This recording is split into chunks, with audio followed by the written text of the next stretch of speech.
Hi guys, how's it going? I'm Enrique and this is Enzyme Art TV. Today we're going to go over how to draw the skull, the human skull more specifically.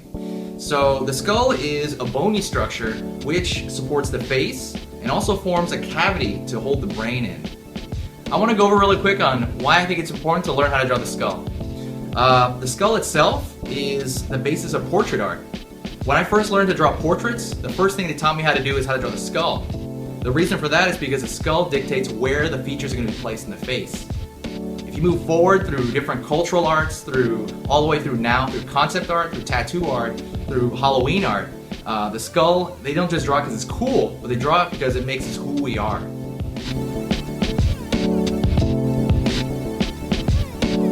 So now, let's go over the parts of the skull that I think are really important to know when drawing it. First, we have the frontal bone. The frontal bone is basically the forehead.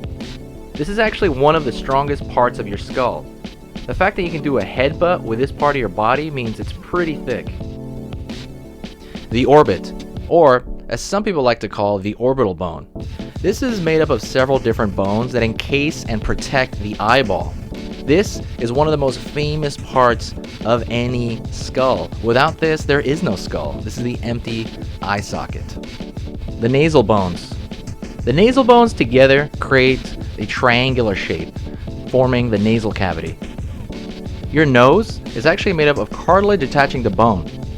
In fact, if you touch your finger to your nose right now, you can actually feel where the cartilage attaches to the bone itself. The zygomatic arch. This is basically just the cheekbone, but it's also one of those bare essential elements that every skull has. The infraorbital foramen. This dimple is in nearly every drawing of a skull I've seen.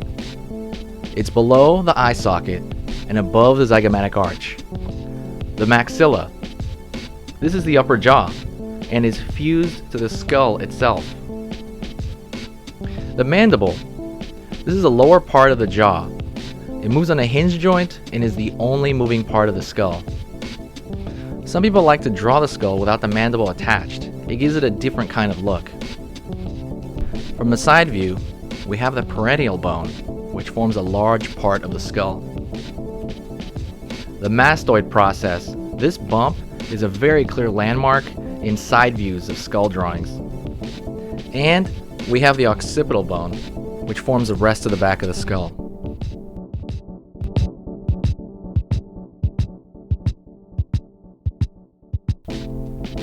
So let's start the drawing. I'm going to be using a colored pencil for this drawing. The first thing to note is when drawing with colored pencil, I'm drawing light enough so I can still erase, but dark enough so I can see what I'm doing. I start with a circle, and then I extend lines downward in order to find the rest of the jaw. Almost immediately after I'm done finding the large mass of the skull, I go in and I start finding the nasal cavity, the eye sockets, and the cavities of the mouth. As I'm drawing, I immediately put in some dark shapes. I don't put them in so dark again that I can't erase. I put them in to start to see the image more clearly on the paper. I then start to put in the secondary shadows. In this case, I'm going to be putting it in the eye socket area because I want that to be the more focus of the picture. I think a little bit more about where the light source is coming from. In this case, it's going to be coming from the top left down to the bottom right. I put in more shadows. Remember, the shadows on the skull itself are not going to be anywhere near as dark as the shadows within the cavities of the eye, the nasal cavity, and so on. After I'm done with the general shadows, I start to go into more detail. Things like places around the nasal cavity or the dimples in the skull, and then carving out the teeth. Remember, the tooth cylinder is a cylinder, so the teeth will conform to that. At this point, I continue to finesse and go into more details and sharpen things out. I also throw in a lot more halftone in this stage. Halftone is areas of value within the areas hit by light. The reason for this is to reveal more information. I don't throw in any halftone until I'm done with the primary darks first.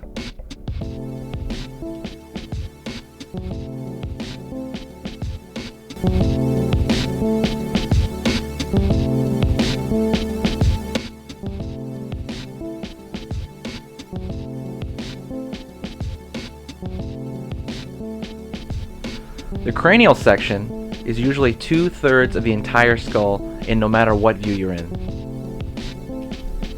The cranium is usually represented with a circle or an oval. Find the jaw by extending down a line. The jaw represents 1/3 of the skull. You can divide the front plane of the skull into thirds, starting with the hairline, the brow, the base of the nose, and the chin. Now, when I'm talking about the hairline of the skull, obviously the skull has no hair.